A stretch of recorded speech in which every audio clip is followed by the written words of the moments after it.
Romo, saya itu kan nggak pernah jahat sama orang, Romo. Romo, saya nggak pernah merugikan orang lain, Romo. Romo, saya nggak pernah ngomongin jahat, bohong, fitnah orang lain. Nggak pernah, Romo. Selalu berbuat baik. Tapi kenapa ya, Romo? Ada aja orang yang selalu jahatin saya. Betul apa betul? Salam damai sejahtera saudara-saudaraku yang terkasih pencinta firman Tuhan. Berjumpa kembali dengan Bible Learning with Father Joseph. Saudara-saudaraku, bagaimana kabar Anda di awal bulan April ini? Di hari Jumat pertama ini, bagaimana relasi Anda dengan Tuhan? Bagaimana pantang puasa Anda? Aduh Romo, untung Romo ingetin, kalau enggak ya bablas Romo. Maka sebelum saya membahas firman Tuhan, mari kita tundukkan hati. Ya Tuhan, lindungilah hidupku, lindungilah keluargaku, lindungilah pekerjaan dan nafkahku dari orang-orang jahat, dari kuasa-kuasa gelap. Biarlah hanya Engkau sendiri, kuasa yang maha kudus, boleh hadir, melindungi dan menyertai kehidupanku. Dalam nama Bapa dan Putera dan Roh Kudus. Amin. Saudara-saudara, senang rasanya di masa libur ini Anda masih sempat-sempatnya membaca firman Tuhan, masih sempat-sempatnya berdoa, masih sempat-sempatnya menjalin relasi dengan Tuhan. Pantang puasa. Wah tuh Romo, terima kasih diingetin terus. Karena saudara-saudara, dunia ini tidak semua orang-orang yang kita jumpai di luar sana semuanya orang-orang baik. Setuju banget Romo. Bahkan gak semua orang-orang yang mukanya manis, yang ngomongannya tertata, itu orang-orang baik. Betul banget Romo. Gak semuanya orang yang pakai kalung salib, pakai atribut agama, itu semuanya orang-orang baik. Kadang-kadang aksesoris agama cuma dijadiin topeng-topeng untuk menutupi kebusukannya. Bacaan firman Tuhan hari ini sungguh-sungguh akan menjadi kekuatan bagi kita. Bagaimana kebijaksanaan bab 2, kemudian juga Mazmur bab 34 seolah-olah menjadi kacamata buat kita bagaimana melihat realitas kehidupan antara orang-orang baik dengan orang-orang jahat. Saudara-saudara, mari siapkan hatimu. Dua bacaan ini akan menjadi kekuatan bagi kita untuk melihat figur Yesus Kristus dalam bacaan Injil, bagaimana konfliknya, bagaimana perselisihannya dengan para lawannya yang selalu menjahati, yang selalu memusuhi, yang selalu berperkara, yang selalu mencari-cari kesalahan Yesus. Mari kita bahas bersama-sama. Nanti dulu Romo, sebelum Romo bahas, ini di mejanya Romo Yosef ini ada 1 komputer. Kan kemarin 2, sekarang tinggal 1. Karena yang 1 sudah dapat pemenangnya, yang ini gimana ini? Maka di video saya yang kemarin, saya akan membuat tantangan. Tantangannya gampang. Coba 3 hari biasakan berdoa sebelum makan. Harus jujur tapinya. Pertanggungjawabannya Anda dengan Tuhan loh. Kalau Anda setiap makan di luar rumah, di restoran, di tempat umum maupun di rumah, kalau berdoa itu sungguh-sungguh Romo. Betul-betul mengucap syukur atas makanan-makanan Romo. Coba kalau Anda berhasil selama hari Kamis, Jumat, dan Sabtu, tulis di kolom komen, Romo, saya sudah berhasil melakukan tantangan Romo. Saya selalu berdoa dengan luar biasa, dengan terang-terangan sebelum saya makan. Nanti saya pilih, kali aja Anda pemenangnya. Saya akan umumin di hari Sabtu, video hari Sabtu ya. Anda jangan sampai nggak ngelihat videonya gitu ya. Nah, saudara-saudara, Kitab Kebijaksanaan bab 2 itu berbicara tentang 2 realita dunia ini. Antara orang-orang baik dengan orang-orang jahat. Dikatakan begini, orang-orang jahat berkata satu sama lain karena angan-angan mereka tidak tepat. Jadi dari sini kita bisa melihat hati-hati dengan pergaulan. Pergaulan yang jahat akan mendatangkan kebiasaan yang jahat pula. Maka hati-hati dalam bergaul. Orang-orang jahat itu paling gak suka kalau bergaul sama orang-orang baik. Demikian pun sebaliknya, orang-orang baik itu paling gak suka, gak betah kalau pergaulannya itu jahat. Akan terjadi 2 kubu, saudara-saudara. Maka dengan siapa kita bergaul cukup menentukan bagaimana nasib kita kelak. Mereka berkata satu sama lain, mari kita menghadang orang yang baik, sebab bagi kita ia menjadi gangguan serta menentang pekerjaan kita. Nah ini dia, orang-orang jahat sebetulnya nggak betah kalau deket-deket sama orang-orang baik. Karena apa? Orang-orang baik ini seperti cahaya. Orang-orang jahat ini seperti kekelaman atau kegelapan. Di mana ada terang hadir, di situ kegelapan menjadi sirna. Maka jangan heran saudara-saudara kalau Anda sering bertanya, Romo, saya itu kan nggak pernah jahat sama orang, Romo. Romo, saya nggak pernah merugikan orang lain, Romo. Romo, saya nggak pernah ngomongin jahat, bohong, fitnah orang lain. Nggak pernah, Romo. Selalu berbuat baik. Tapi kenapa ya, Romo? Ada aja orang yang selalu jahatin saya. Betul apa betul?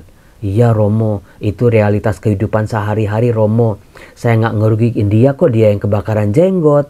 Karena di sini dikatakan memang orang-orang baik ini menjadi sebuah ancaman, meresahkan hidup orang-orang jahat. Dikatakan ya, orang baik membanggakan, mempunyai pengetahuan tentang Allah dan menyebut dirinya anak Tuhan. Saudara-saudara, ini ciri-ciri orang baik, yaitu mereka mengenal atau punya pengenalan yang cukup tentang Allah, tentang firman-Nya, tentang sabdanya, tentang hukum-hukum Tuhan. Tapi bukan cuma sekedar aksesoris saja, tapi menghadirkan relasi dengan Tuhan itu dalam kehidupan sehari-hari. Bahkan orang-orang baik membanggakan dirinya, menyebut dirinya sebagai anak Tuhan. Seringkali kalau dalam pergaulan teman-temannya korupsi, kita nggak korupsi, wah anak Tuhan nih, anak Tuhan. Seringkali menjadi ledekan bukan? Teman-teman pada curang, kita nggak curang, nggak nyontek, wah anak Tuhan nih, anak Tuhan, so alim. Seringkali hal-hal kata-kata itu dikatakan oleh orang-orang yang berbuat jahat, berbuat curang kepada mereka yang mau jujur, yang mau hidup baik. Dikatakan, bagi kita, si orang baik ini merupakan celaan atas anggapan kita. Melihat dia saja sudah berat rasanya bagi kita. Kita lihat saudara-saudara, bagaimana orang-orang jahat melihat orang baik itu kayaknya resah, nggak bisa tidur, gelisah sendiri. Karena apa? Takut kejahatannya dibongkar oleh orang-orang baik ini. Ngelihatnya aja udah resah. Nah itu dia. Sebab hidupnya sungguh berlainan dengan kehidupan orang lain. Dan lain dari yang lainlah langkah lakunya. Ini yang saya maksud saudara-saudara. Orang-orang baik bukan cuman berhenti pada aksesoris keagamaan, berhenti pada doa baca firman, tapi tingkah lakunya harus berbeda dengan yang lain-lain. Dengan kehidupan di dunia ini, orang baik harus terpaut hatinya pada Allah. Orang baik dalam setiap keputusannya harus melibatkan Allah. Takut akan Tuhan. Mau berbuat dosa, enggak dulu. Mau berbuat curang, enggak dulu. Mau jahilin orang, enggak dulu. Karena apa? Ada Tuhan yang menjaga. Jangan sampai orang-orang baik ini pelan-pelan hatinya mulai dikotori oleh kuasa-kuasa jahat. Nah, saudara-saudaraku terkasih, dilanjutkan begini. Coba kita lihat apakah perkataannya benar. Ujilah apa yang terjadi pada waktu ia berpulang. Artinya waktu ia meninggal dunia, dia meninggal dalam keadaan mengenaskan, dalam keadaan masih berpaut pada Tuhan atau apa? Itu maksudnya. Jika orang yang benar itu sungguh anak Allah, pasti Allah akan menolong dia serta melepaskannya dari tangan para lawannya. Mari kita mencobai dengan aniaya dan siksa agar kita mengenal kelembutannya serta menguji kesabaran hatinya. Waduh, ini dia poin yang ketiga tadi. Apa yang harus dilakukan oleh orang-orang baik ketika dijahati, yaitu orang-orang jahat, pencobaan-pencobaan, aniaya dan siksa sebetulnya untuk menguji kesabaran hati orang-orang baik. Soal kesabaran harus belajar. Banyak dari kita kehabisan kesabaran kita, banyak dari kita kalah oleh kesabaran kita, bukan?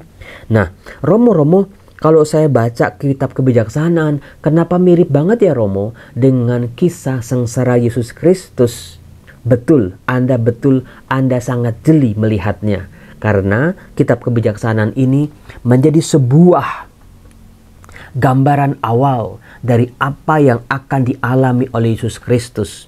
Ketika para penginjil, ketika jemaat gereja perdana melihat apa yang terjadi dalam diri Yesus Kristus, mereka langsung teringat dengan apa yang sudah diucapkan oleh kitab kebijaksanaan yang ditulis ratusan tahun sebelumnya. Memang betullah relasi Yesus dengan orang-orang Yahudi pada waktu itu, dengan imam-imam kepala, ahli-ahli Taurat, dengan orang-orang Farisi, bagaimana mereka-mereka ini tidak suka dengan Yesus. Karena apa? Yesus menghadirkan kebaikan sejati. Yesus menghadirkan kebenaran sejati yang membuat kepalsuan-kepalsuan para lawannya ini gemetar semuanya. Gak bisa bertahan sedikit pun. Maka cobalah kita, kalau kita seringkali dianiaya karena kita benar, kita disiksa karena kita benar, karena kita mengatakan kebenaran, karena kita memperjuangkan kebaikan, disitulah kesabaran hati kita sedang diuji. Pasti Tuhan menolong kita, pasti Tuhan berpihak pada kita. Dikatakan, hendaklah kita menjatuhkan hukuman mati yang keji terhadapnya, sebab menurut katanya ia pasti mendapat pertolongan. Betul kan? Inilah yang dikatakan oleh orang-orang Farisi, imam-imam kepala pada waktu penyaliban Yesus. Figur Yesus dalam kisah sengsaranya betul-betul menghadirkan pribadi yang sabar, Allah yang panjang sabar. Terhadap dosa-dosa, kesalahan manusia, Tuhan tidak pernah jemu-jemu menawarkan sebuah kesempatan untuk bertobat. Supaya orang-orang jahat ini sadar akan kesalahannya, sadar akan kekeliruannya, lalu bertobat berbalik kepada Allah. Bayangin saudara-saudara, itulah Yesus yang tersalib di Golgota adalah wajah Allah yang panjang sabar, Allah yang maha rahim, Allah yang selalu menghadirkan kekuatan pada kita. Maka kalau kita baik tapi kita dijahatin sama orang, pandanglah salib Tuhan. Maka Mazmur 34 mengatakan, Tuhan itu dekat kepada orang-orang yang patah hati. Wajah Tuhan menentang orang-orang yang berbuat jahat, untuk melenyapkan ingatan akan mereka dari muka bumi. Apabila orang benar itu berseru-seru, Tuhan mendengarkan, dari segala kesesakannya mereka ia lepaskan. Tuhan itu dekat kepada orang-orang yang patah hati. Ia menyelamatkan orang-orang yang remuk jiwanya. Kemalangan orang benar memang banyak, tetapi Tuhan melepaskan dia dari semuanya itu. Ia melindungi segala tulangnya, tidak ada satupun tulangnya yang patah.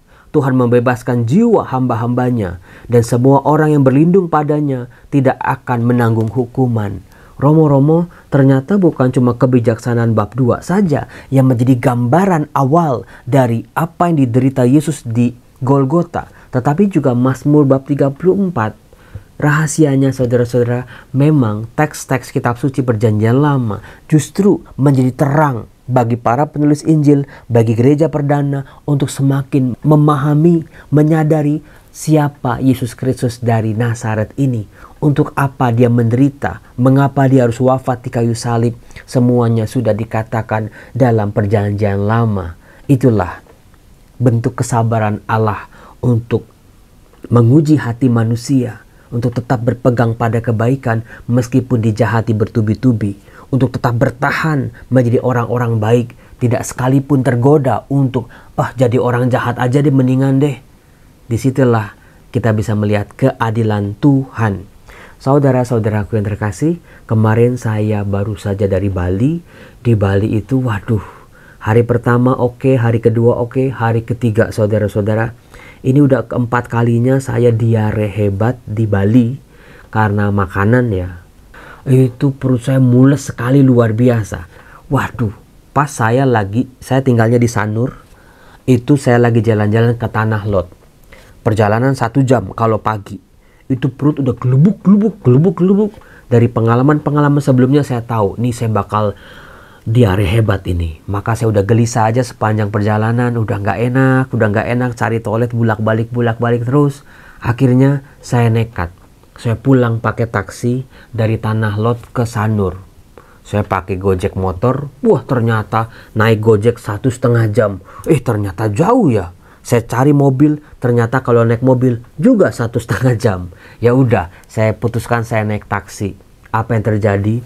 Di di peta ya, di peta Gojek, saya lihat ternyata Tanah Lot itu di sebelah barat, Sanur itu di sebelah timurnya Pulau Bali. Waduh, mana hampir sore ini pasti macet. Untung, nah ini dia, Tuhan selalu melindungi saya betul-betul. Saya lagi panik, udah gelubuk-gelubuk, takutnya itu diare lagi. Kalau di jalanan kan bahaya. Saya langsung pesen taksi. Abang taksinya masih muda lagi. Dia bilang, "Pak, maaf ya Pak, saya belum bisa nyetir." Waduh Tuhan, ini gimana? Jalannya lambat sekali. Ada mobil di depan yang lambat, nggak bisa disalip gitu, nggak berani dia. Ya udah nggak apa-apa. Mas-mas beli-belinya itu, mau lewat jalan mana Pak? Saya bilang, udah yang paling cepat aja deh, yang paling cepat terserah.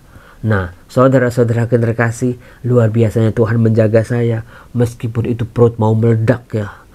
Tapi sampai juga 1,5 jam saya masih bisa tahan. Langsung waduh, habis-habisan. Semalaman itu 22 kali ke toilet. Untung saya masih punya obat di tas saya. Karena tahun lalu ketika ke Bali saya juga diare hebat. Beli obat belum sempat dikeluarin itu.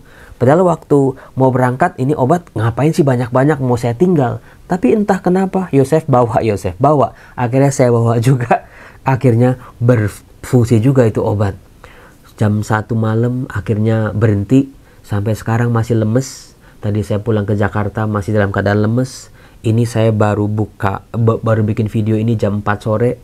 Masih badan lemes, tapi saya percaya Tuhan selalu melindungi orang-orang yang hatinya baik. Yang hati nuraninya tidak tercemar oleh sesuatu yang jahat. Maka buat Anda jangan pernah lelah berbuat baik ya. Salam, Tuhan memberkati. Nah, inilah saudara-saudara katedral di Bali, Denpasar, Renon. Gereja Katolik Roh Kudus Katedral Kuskupan Denpasar, Bali, NTB. Siapa yang pernah ke sini silahkan tulis di kolom komen. Bagaimana gereja bagus, luar biasa, sangat inkulturatif, sangat indah, luar biasa. Yuk kita cari Porta Santanya. Kita lihat langsung dalamnya ya. Wow, luar biasa. Indah kayak di candi-candi. Waduh. Kita lihat dalamnya. Dalam nama Yesus kita masuk ke rumah Tuhan. Wah, ini kayaknya sudah lumayan berusia ya. Kita lihat Porta Santanya. Apakah ada? Oh, ada umat yang sedang berkunjung. Luar biasa. Jubeliu. Kalau Porta Santa.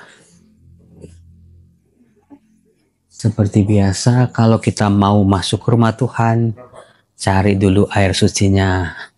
Kuduskan diri kita.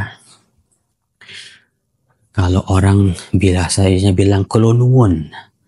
Nah, ini ternyata ada 2 lantai. Kita lihat, wah bagus sekali. Utuslah rohmu ya Tuhan dan jadi baru seluruh muka bumi. Utuslah rohmu ya Tuhan dan jadi baru seluruh muka bumi. Utuslah rohmu ya Tuhan dan jadi baru seluruh muka bumi. Utuslah rohmu ya Tuhan dan jadi baru seluruh muka bumi. Utuslah rohmu ya Tuhan dan jadi baru seluruh muka bumi. Utuslah rohmu ya Tuhan dan jadi baru seluruh muka bumi. Utuslah rohmu ya Tuhan dan jadi baru seluruh muka bumi. Utuslah rohmu ya Tuhan dan jadi baru seluruh muka bumi. Inilah perjalanan saya ke pintu suci Porta Santa di Katedral Bali, Renon, Gereja Roh Kudus. Semoga suatu saat nanti Anda bisa juga berkunjung ke tempat ini. Berdoa di tempat ini, mohon Roh Kudus mencurahkan berkat-berkat-Nya untuk kehidupan kita semua, untuk keselamatan kita, untuk keluarga kita, untuk perlindungan bagi kita dari orang-orang jahat. Mari saudara-saudara nantikan Porta Santa saya yang berikutnya. Bye-bye.